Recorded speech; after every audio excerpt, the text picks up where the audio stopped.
Metí a mi casa un chico que conocí en una fiesta mientras mi esposo estaba fuera del país. Nada importante, pero cuando mi esposo volvió a la semana siguiente, encontró un mensaje escondido en su cajón que decía: lo siento bro, yo no sabía que era casada. No se puede confiar en los hombres. La puerta se abrió y supe, desde el sonido, que todo estaba roto. No fue el chirrido habitual de los goznes, ese que escuché 1000 veces esperando que fuera él. Fue un sonido seco, final, como un hueso que se quiebra. Marco apareció en el marco de la puerta, y no me miró. Su mirada estaba clavada en un pedazo de papel que sostenía con la mano temblorosa. No, no temblorosa. Él nunca tiembla. Era una vibración de pura decepción, la clase de decepción que te congela por dentro. Yo estaba lavando una taza en el fregadero, y el agua caliente me quemó los dedos, pero ni siquiera pude reaccionar. Solo podía mirar su perfil, duro como la piedra, y sentir como mi corazón empezaba a golpear mi pecho como un animal enjaulado intentando escapar. Él caminó hacia la mesa del comedor, ese mueble que elegimos juntos en un mercadillo hace 3 años, y colocó el papel sobre la superficie de madera con una lentitud que era más aterradora que cualquier golpe. Esto fue lo único que dijo. Su voz era un susurro ronco, desprovisto de toda emoción. Y ahí estaba. Ese maldito trozo de papel doblado en 4, el que yo había escondido en lo más profundo de su cajón de la mesita de noche, pensando que era el último lugar donde buscaría. ¿Por qué demonios fue a buscar allí? ¿Es que no tenía ni un poco de respeto por mis cosas, por mi espacio? Mi mente empezó a girar en 1000 direcciones, buscando una salida, una explicación que no me hiciera parecer la mala de esta película. ¿Por qué no lo soy? Lo único que hice fue tratar de llenar un vacío que él había dejado. Pero todo lo que podía ver era esa frase escrita con una letra torpe, con bolígrafo azul: lo siento bro, yo no sabía que era casada. Sonaba tan frío, tan traicionero, tan vulgar. Pero en su momento, cuando lo escribí, me pareció una especie de disculpa necesaria, un mensaje de botella lanzado a un mar de culpa que yo no me merecía nadar. Él seguía de pie, inmóvil, esperando. No me gritaba, no me acusaba. Solo esperaba. Y eso era lo peor. Su silencio era un juicio en sí mismo, una condena sin derecho a apelación. Yo quería gritarle, decirle que si no se hubiera ido tantas veces, si no me hubiera convertido en el adorno silencioso de esta casa demasiado grande, nada de esto habría pasado. Pero las palabras se atascaban en mi garganta, ahogadas por el pánico y una rabia sorda que empezaba a crecer dentro de mí. ¿Quién se creía que era para mirarme así? Finalmente, rompí el silencio. No con una confesión, sino con una acusación. La única arma que me quedaba. ¿Estabas revisando mis cajones? Le escupí las palabras, con una voz que no reconocía como mía, cargada de una furia que sentía totalmente justificada. Su mirada, por fin, se despegó del papel y se clavó en la mía. Y en sus ojos no vi dolor. Vi una frialdad que nunca le había visto. Esa fue la primera grieta, la primera vez que sentí que el suelo bajo mis pies ya no era sólido, sino que era hielo fino a punto de quebrarse. Todo empezó con el silencio. No un silencio pacífico, sino el pesado, el que se acumula en los rincones de una casa cuando solo hay una persona habitándola. Marco se fue a esa reunión crucial en Alemania, la tercera en 5 meses. Me dio un beso en la frente, rápido, distraído, como si ya estuviera mentalmente a miles de kilómetros. Serán solo 7 días, Sofía. Mantente ocupada. Mantenerme ocupada. Como si mi vida fuera una lista de tareas pendientes que cumplir para no estorbar la suya, que era la importante, la que verdaderamente valía la pena. Los primeros 2 días fueron normales. Limpié la casa hasta dejarla impecable, vi las series que a él no le gustan, comí lo que quise. Pero para el tercer día, el eco de mis propios pasos en el pasillo empezó a volverse ensordecedor. Las llamadas de Marco eran breves, siempre entre reunión y reunión. ¿Todo bien? Sí, todo bien. Bien. Te quiero. Yo también. Era un guión vacío, repetido hasta la náusea. Colgaba y la casa parecía aún más silenciosa, más grande, más vacía de lo que estaba antes de que sonara el teléfono. Empecé a revisar mis redes sociales, a ver las fotos de mis amigas con sus parejas, en cenas, en el cine, haciendo esas cosas mundanas que de repente se sentían como lujos inalcanzables.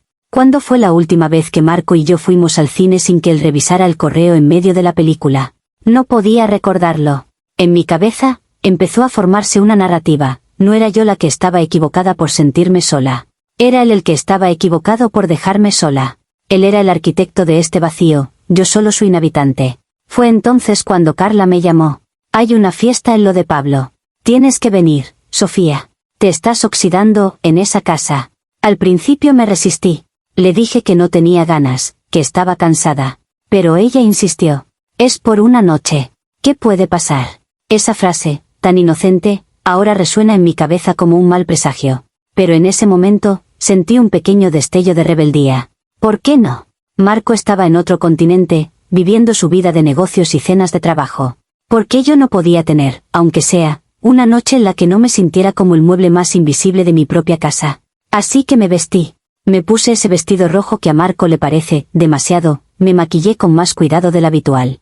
No era para impresionar a nadie. Era para impresionarme a mí misma. Para recordar que todavía existía, que todavía podía brillar un poco, aunque no hubiera nadie en casa para verlo. Al salir, eché un último vistazo al pasillo oscuro y silencioso. No sentí culpa. Sentí que, por primera vez en semanas, estaba haciendo algo por mí. Y eso, en mi mente, lo justificaba todo. La fiesta era exactamente lo que necesitaba. Ruido. Mucho ruido. Música a un volumen que te vibraba en el pecho, conversaciones ahogadas en risas, el tintineo de las botellas. Por unas horas, fue imposible escuchar el silencio de mi casa. Carla me presentó a un montón de gente, caras nuevas que no sabían nada de mi vida, de mi matrimonio, de mi rutina. Era liberador.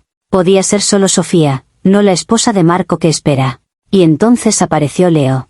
No fue una aparición dramática. Fue casual. Estábamos en la cocina, ambos llegando por una cerveza al mismo tiempo. Sonrió. Tenía una sonrisa fácil, despreocupada. Te veías un poco perdida allá afuera, dijo. No fue un piropo, fue una observación. Y tenía razón. Me sentí vista. Algo que no me pasaba desde hacía mucho, mucho tiempo. Empezamos a hablar. De música, de viajes, de películas estúpidas. Era una conversación sin peso, sin la carga de las facturas por pagar o los planes a largo plazo que siempre dominaban mis chats con Marco. Me preguntó a qué me dedicaba. Cuando le dije que era diseñadora gráfica freelance, sus ojos se iluminaron de verdadero interés. No ese interés fingido y cortés que pone Marco cuando le muestro un proyecto. Leo hizo preguntas, quiso ver fotos de algunos diseños en mi teléfono. Su atención era como un imán. Era cálida, inmediata, y en mi estado de vulnerabilidad emocional, se sintió como un salvavidas. No estaba buscando esto, me repetía a mí misma. Simplemente sucedió. La vida me puso un poco de calidez en el camino y yo, simplemente, no me desvié. La noche se fue desvaneciendo y la gente empezó a irse. Carla me encontró y me dijo que se iba con su novio. ¿Vienes?, me preguntó. Y yo, mirando a Leo, que me miraba con una sonrisa expectante, dije las palabras que ahora cruzan mi mente como un relámpago cada vez que parpadeo. No, yo, me quedo un poco más. Luego pido un taxi. Carla me guiñó un ojo, como si fuera parte de un juego divertido e inofensivo. Ella no sabía. Nadie sabía la tormenta perfecta de soledad y necesidad que se había formado dentro de mí. Cuando ya casi no quedaba nadie, Leo dijo, tengo el auto cerca. ¿Puedo llevarte a tu casa? Es lo mínimo. Yo debería haber dicho que no. Lo sé. Pero en ese momento, la idea de volver a mi casa vacía, de enfrentarme de nuevo a ese silencio que me esperaba como una bestia hambrienta, me aterrorizó más que cualquier otra cosa. Asentí. Sí, dije, mi voz apenas un susurro. Pero solo hasta la puerta. Él sonrió, esa sonrisa fácil otra vez. Solo hasta la puerta, repitió. Y yo, como una idiota, me lo creí. Me creí mi propia mentira. El viaje en auto fue en silencio. No un silencio incómodo, sino uno cargado de una tensión eléctrica que yo me negaba a reconocer. Señalé mi casa desde la esquina. ¡Ay! Él estacionó y apagó el motor. Es una casa bonita, dijo, mirando la fachada. Yo miré la ventana oscura de nuestro dormitorio y sentí un pellizco en el estómago. Gracias, murmuré. Y entonces, vino la pregunta. La pregunta que todo lo cambia. ¿Puedo usar tu baño? El trayecto fue largo. Suspiré por dentro. ¿Qué podía decir? No. Parecería una paranoica, una maleducada. Está bien, dije, con una voz que pretendía ser indiferente. Solo un momento. Abroché el cinturón de seguridad. Abrí la puerta. Caminamos hacia la entrada y mi mano tembló ligeramente al introducir la llave. La casa olía a mí, a limpieza y a soledad. Encendí la luz del recibidor. El baño es al fondo, a la derecha, señalé. Él asintió y se dirigió allí. Yo me quedé de pie en medio de la sala, sintiéndome como una intrusa en mi propio hogar. Mis ojos recorrieron cada objeto, cada foto de Marco y yo en la repisa. Sus caras sonrientes me acusaban. Me latía el corazón con fuerza. Esto era un error. Esto era un maldito error. Él salió del baño y se detuvo a mi lado. ¿Estás bien?, preguntó, y su voz era suave, preocupada. Esa fue mi perdición. Esa falsa preocupación. Asentí, incapaz de hablar. Es solo que, pareces tan triste, añadió, y su mano rozó la mía. Fue un contacto leve, casi accidental, pero sentí como si me hubiera quemado. Y entonces, no sé cómo, no sé quién movió primero, pero de repente estaba siendo abrazada. Y yo, en lugar de empujarlo, me aferré a él como si fuera el último clavo ardiente antes de caer al abismo. Ahogué mi cara en su hombro y dejé que unas lágrimas estúpidas y autocompasivas mojaran su camisa. Las cosas se descontrolaron. No quiero entrar en detalles. Fue rápido, fue torpe, y fue, sobre todo, un acto de pura desesperación por mi parte. No fue placer, fue olvido. Un intento desesperado de sentir algo, anything, que no fuera el agujero negro que Marco había dejado en mi vida. Cuando terminó, la culpa llegó como un tsunami. Él se vestía en silencio, evitando mi mirada. Yo me quedé en la cama, sintiéndome sucia, usada, y a la vez, extrañamente enojada. ¿Enojada con quién? Con Marco. Siempre con Marco. Por no estar. Por obligarme a esto. Él, Leo, se estaba yendo. Lo siento, murmuró, y no supe si lo decía por lo que había pasado o por la situación incómoda. Fue entonces, en un arranque de culpa y de una rabia retorcida hacia Marco, que se me ocurrió la idea más estúpida de mi vida. Agarré un bolígrafo y un pedazo de papel de la mesita. Escribí esa frase. Lo siento, bro, yo no sabía que era casada. No sé por qué lo hice. Quizás era un grito de auxilio, una confesión pasivo-agresiva, una forma de repartir la culpa. Se la di. Toma, le dije. Escóndelo. En el cajón de él. Señalé la mesita de noche de Marco. Leo me miró como si estuviera loca, pero lo tomó, fue al cajón, y dejó el papel allí. Luego se fue sin decir otra palabra. Yo me quedé allí, temblando, convenciéndome a mí misma de que era Marco el que me había llevado a este punto. De que él era el verdadero responsable de aquel mensaje envenenado. El presente me golpeó de nuevo con la mirada gélida de Marco. ¿Estabas revisando mis cajones?, le repetí, mi voz ahora más fuerte, más desafiante. Ya no sentía miedo, sentía indignación. ¿Cómo se atrevía a ponerse en ese plan de ofendido cuando él era el que había hurgado en mis cosas como un detective mezquino? Estaba buscando el cargador de mi teléfono, dijo al fin, su voz plana, como si estuviera leyendo un manual de instrucciones aburrido. El tuyo siempre se queda en mi cajón. Y me encontré, esto. Señaló el papel con un gesto de la cabeza. ¿Quieres explicarme, Sofía? ¿Quieres explicarme qué demonios es, bro, y por qué le está pidiendo disculpas a mí por no saber que eras casada? Ahí fue cuando estallé. Toda la rabia, la frustración, la soledad acumulada durante meses, salió a la superficie en un torrente de palabras envenenadas. ¿Explicación? ¿Tú quieres una explicación?, le grité, avanzando hacia él. La explicación es que te fuiste. Otra vez. Siempre te vas. Me dejas aquí pudriéndome en esta casa mientras tú juegas al hombre de negocios importante en otro país. Ni siquiera llamas, Marco. Tus llamadas son recordatorios, no son conversaciones. ¿Qué querías? ¿Que me quedara aquí como una buena esposa, mirando la pared, esperando a que el gran Marco decidiera honrarme con su presencia?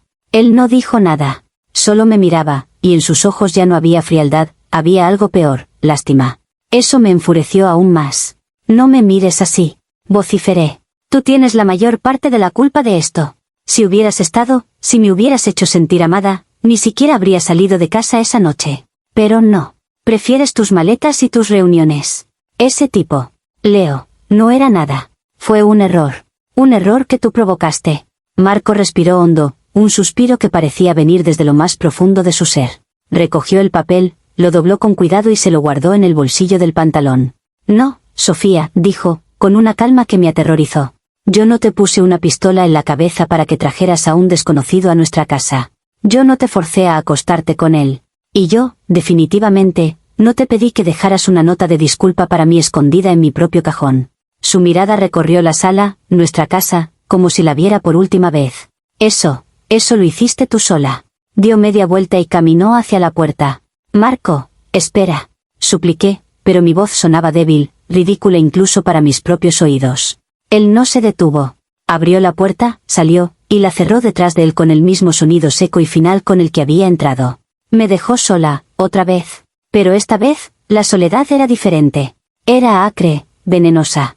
Y en lugar de mirar hacia adentro, de enfrentar el monstruo que yo misma había creado, me reafirmé en mi posición. Él se fue. Me abandonó de nuevo. Primero emocionalmente, y ahora físicamente. Todos los hombres son iguales. No se puede confiar en ellos. No se puede confiar en nadie. Comentarios populares de Reddit, sobre la historia principal. Usuario anónimo 1, lo siento, pero tienes una capacidad de autovictimización que da miedo. Trajiste a un desconocido a tu casa, te acostaste con él en la cama que compartes con tu esposo, y luego escribiste una nota pasivo-agresiva para que él la encontrara. ¿En qué mundo eres tú la víctima aquí? Marco estaba trabajando, construyendo un futuro para ustedes, y tú usaste eso como excusa para sabotearlo todo. Lo que hiciste no fue un error, fue una serie de decisiones conscientes. Eres la antagonista de tu propia historia. Respuesta de la OP, ¿construyendo un futuro? ¿En serio? ¿Crees que un futuro se construye a base de ausencias y silencios? Yo no saboteé nada. Él ya lo había hecho al dejarme emocionalmente abandonada. La gente necesita afecto, necesita sentirse deseada. Si él no podía dármelo, ¿qué se suponía que hiciera? ¿Desaparecer? La nota fue estúpida, lo sé, pero fue un grito de auxilio que él ni siquiera se molestó en escuchar cuando estaba ocurriendo. Él solo ve el resultado final, no los meses de soledad que lo provocaron. Usuario anónimo 2, analicemos la nota. Lo siento bro, yo no sabía que era casada. No la escribió el chico. La escribiste tú. Eso es lo más retorcido de todo. No fue que él se sintiera culpable, fuiste tú proyectando tu propia culpa en un acto de pura manipulación. Querías que Marco se sintiera mal, querías herirlo. Y ahora te escondes detrás de un no se puede confiar en los hombres, cuando la persona que no es digna de confianza aquí eres tú. Eres una gaslighter en toda regla. Respuesta de la OP, no entiendes nada. ¿Crees que fue fácil? ¿Crees que me desperté un día pensando, hoy voy a destruir mi matrimonio? No. Estaba destrozada. Esa nota, no sé por qué la escribí. Quizás para que él supiera, de una vez por todas, el dolor que yo sentía. Para que por fin se diera cuenta de que su ausencia tenía consecuencias. Sí, quería que sintiera algo, porque vivir con un fantasma que solo aparece para dormir es insoportable. Él me obligó a esto. Usuario anónimo 3, hay algo que no cuadra. Dices que el tipo era un peón inocente, pero luego lo manipulaste para que escondiera la nota en el cajón de tu esposo. Tú eres el instigador, el cómplice y el verdugo en esta historia. Y ese último comentario de no se puede confiar en los hombres, es la cereza del pastel. Marco sí puede confiar en algo, en que eres capaz de culparlo a él por tu propia infidelidad calculada. Ojalá él encuentre a alguien que valore su estabilidad y lealtad. Respuesta de la OP, ¿calculada? No fue calculada. Fue un momento de debilidad, de locura. Él me hizo esto a mí. Yo era leal, yo estaba siempre ahí, esperándolo. ¿Y mi recompensa? Silencio. Distancia. Él priorizó su trabajo sobre mí una y otra vez. ¿Sabes lo que eso le hace a una persona? Te vuelves vulnerable. Y la gente vulnerable comete estupideces. Leo no era un peón, fue un síntoma. El diagnóstico era el matrimonio roto que Marco y yo teníamos. Él tiene tanta culpa como yo. O más. Actualización 1. Han pasado 3 semanas desde que Marco se fue. La casa ahora no solo está silenciosa, sino que es hostil. Cada rincón me grita, me señala. La cama es la peor. Duermo en el sillón, rodeada de envases de comida para llevar y mi propia ropa sucia. Esto no es una casa, es la escena de un crimen, y yo soy a la vez la criminal y la única testigo. Mis amigas, esas que antes me decían que saliera más, ahora me evitan. Carla fue la única que tuvo las agallas de llamarme. Sofía, ¿estás bien? He hablado con Marco. Su voz sonaba condescendiente, como si ya hubiera elegido bando. Le solté todo mi discurso, lo de la soledad, lo de la negligencia emocional. Hubo un silencio incómodo al otro lado de la línea. Sof, lo entiendo, pero, una nota. ¿En su cajón? Eso es, fue muy cruel. Colgué. Ella no lo entiende. Nadie lo entiende. Están todos de su lado, el del esposo trabajador y traicionado. Nadie ve al hombre que me dejó secar emocionalmente. Intenté contactar a Leo. No sé por qué. Quizás para oír su versión, para que me confirmara que lo que pasó fue algo mutuo, que no fui solo una casada desesperada para él. Lo busqué en Instagram. Perfil no encontrado. En Facebook. Bloqueado. Hasta en LinkedIn, pensando que quizás allí, también bloqueado. El mensaje fue más claro que cualquier palabra. Yo era el error, la persona de la que había que huir. Y eso, en lugar de hacerme reflexionar, me enfureció. Otro hombre que huye, que no se hace cargo. Otro hombre que usa y tira. ¿No es eso una prueba de que mi mantra es correcto? No se puede confiar en ellos. Te usan cuando les conviene y luego te desechan como si fueras basura, sin una explicación. Mi familia ha sido aún peor. Mi madre vino a hablar sentido común. Se sentó en el sillón, mirando con desaprobación los platos sucios en la mesa de centro. Sofía, cariño, has cometido una grave equivocación. Un hombre que trabaja es un hombre que provee. Marco es un buen partido. ¿Qué te pasó por la cabeza? No me vio a mí, vio a una hija que estaba a punto de arruinar su futuro seguro. Le grité. Le dije que su generación aguantaba infelicidades con una sonrisa, que yo no era como ella. Se fue llorando. Y yo me sentí poderosa. Por un momento. Luego, la culpa. Pero la ahogué rápido. Es más fácil estar enojada con todo el mundo que estar enojada contigo misma. He empezado a reescribir nuestra historia en mi cabeza. Es un ejercicio que hago por las noches, cuando el silencio se vuelve insoportable. Ya no me acuerdo de Marco trayéndome sopa cuando estaba enferma, o planificando nuestras vacaciones a Italia.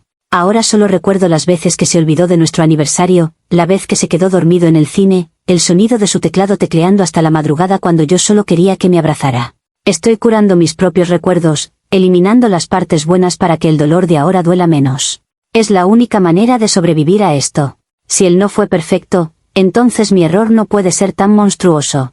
Es matemática emocional. Recibí un correo de su abogado. Formal, frío. Habla de bienes gananciales, y de régimen de visitas, no tenemos hijos, debe ser un copia-pega. Marco ni siquiera tiene las agallas de hablar conmigo directamente. Prefiere pagarle a un desconocido para que haga el trabajo sucio. Eso me dice todo lo que necesito saber sobre el hombre con el que me casé. Un cobarde. Un hombre que confía más en un extraño que en la mujer con la que compartió su vida. Cada vez que pienso en ello, mi convicción se fortalece. Yo podré haber hecho algo malo, pero él me mostró quién era realmente en el momento de la verdad. Y ese hombre no es de fiar. Comentarios populares de Reddit, sobre la actualización 1. Usuario anónimo 4, en esta actualización das incluso más miedo. Curando tus propios recuerdos. Eso es literalmente reescribir la historia para convertirte en la víctima. Estás destruyendo activamente los buenos momentos para justificar tu atrocidad. Y el hecho de que hayas intentado contactar al amante para validarte, eso es patológico. Necesitas terapia, no validación en Reddit. Estás en un tren hacia el abismo y tú misma estás apretando el acelerador. Respuesta de la OP, ¿patológico? ¿Atrocidad? ¡Qué dramático! Lo que es patológico es esperar que una persona viva de migajas de atención y sonría agradecida. La terapia la necesitamos los dos, pero él ni siquiera lo intentó. Siempre fue, yo estoy bien, el problema eres tú. Y lo de contactar a Leo, quería entender, quería cerrar ese capítulo. Pero claro, otro hombre que huye. Patrón, ¿lo ves? Usuario anónimo 5, tu madre tenía razón. Marco no era perfecto, ¿y qué? Nadie lo es. Pero trabajaba, era leal, y no se merecía la humillación nuclear que le propinaste. Lo más triste es que, en lugar de aprender de esto, te estás hundiendo más en tu papel de mártir. Bloqueas a cualquiera que te haga un mínimo de introspección. Espero que Marco se dé cuenta pronto de que esquivó una bala enorme. Respuesta de la OP, ¿leal? ¿Leal a qué? ¿A su trabajo? ¿A su ego? No fue leal a nuestro matrimonio. Un matrimonio no son solo anillos y papeles, es atención, es cariño, es presencia. Si él no cumplió su parte, el contrato estaba roto. Lo que hice fue la consecuencia de su ruptura. Lo siento si no todos pueden ver las capas de esto, pero la verdad duele. Usuario anónimo 6, me pregunto cómo sería esta historia si Marco la hubiera escrito. Mi esposa me fue infiel mientras yo trabajaba en el extranjero para pagar nuestra hipoteca. Luego, para rematarlo, escribió una nota falsa del amante pidiéndome disculpas a mí y la escondió en mi cajón. Ahora ella dice que la culpa es mía por trabajar demasiado. Suena bastante diferente, ¿no? Tienes suerte de que solo te haya enviado los papeles del divorcio y no una orden de restricción. Respuesta de la OP, ¿a una orden de restricción? ¿Por qué? ¿Por expresar mi dolor? ¿Por defenderme? Él es el que me está destrozando la vida con abogados y procedimientos fríos. Él es el que está usando el sistema para castigarme. Si alguien debería tener miedo debería ser yo, de un hombre que es capaz de abandonar a su mujer y luego tratarla como a un enemigo en los tribunales. Pero no, él es el pobre hombre traicionado. Es repugnante. Actualización final. Hoy llegó el sobre. No era un email, era un sobre grande y grueso, de esos que sabes que contienen el fin de algo. Lo dejé sobre la mesa de la cocina durante horas, mirándolo como si fuera una bomba. Cuando por fin lo abrí, el olor a papel legal y tinta fresca me dio náuseas. Demanda de divorcio. Las palabras eran tan negras, tan definitivas. Lo ojeé, viendo frases sueltas, causa, adulterio, disolución del vínculo matrimonial, reparto de bienes. Nuestros 7 años juntos reducidos a cláusulas y páginas numeradas. Lo más hiriente fue ver su firma. Firme, segura, sin un rastro de duda, como si estuviera tachando una tarea de una lista. Acordamos vernos en un café neutral para hablar de trámites. Él llegó primero. Lo vi a través del vidrio, sentado en una mesa, con una taza de café entre las manos. Parecía más delgado, más mayor. Por un segundo, un destello de lo que fue, de lo que pudo ser, me atravesó el pecho como un cuchillo. Pero luego lo vi ajustarse el reloj, ese gesto tan suyo de impaciencia, y la rabia volvió a brotar. Me senté. Un silencio pesado se instaló entre nosotros. ¿Recibiste los papeles?, preguntó, sin preámbulos. Sí, dije, intentando que mi voz no temblara. Es muy frío, Marco. ¿No podemos hablar nosotros, como personas? Él me miró, y por primera vez vi algo más que frialdad en sus ojos, vi agotamiento. Sofía, no hay nada que hablar. Tomaste una decisión. Una serie de decisiones, de hecho. Y estas, señaló él sobre que yo tenía en mis manos, son las consecuencias. Esa palabra, consecuencias, me enfureció. Las consecuencias de tu abandono, casi grité, bajando la voz al notar que la gente miraba. Yo estaba muriéndome ahí dentro y tú ni te diste cuenta. Él no se inmutó. Sorbió un poco de café y dijo, con una calma que me desquiciaba, Sofía, si estabas muriéndote, lo adulto era decírmelo. Sentarnos a hablar. Ir a terapia. No, lo que hiciste. Lo que hiciste fue cruel y cobarde. Y esa nota. Dios, esa nota. Sacudió la cabeza, como si aún no pudiera creerlo. Eso no fue un grito de auxilio. Fue un puñal. Y lo clavaste tú.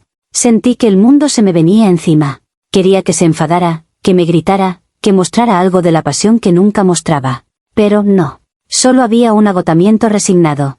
¿No luchas por nosotros?, pregunté, y mi voz sonó débil, infantil. Él soltó un suspiro que parecía llevar el peso de todos los meses de silencio que yo le había echado en cara. Sofía, dijo suavemente. Ya no hay un nosotros, por lo que luchar. Tú te encargaste de eso. Pagó su café, se levantó, y antes de irse, se dio la vuelta. Firmaré lo que sea para que esto sea rápido e indoloro. Es lo único que te pido. Y se fue.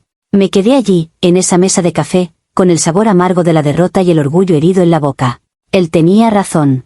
Ya no había un nosotros. Y yo había sido la arquitecta de esa nada. Por un instante, un segundo brutal de claridad, lo vi todo, mi soledad inicial, mi terrible decisión, mi manipulación, mi justificación interminable. Lo vi todo y fue insoportable. Pero, ¿sabes qué? Es más fácil vivir con un enemigo que con la verdad.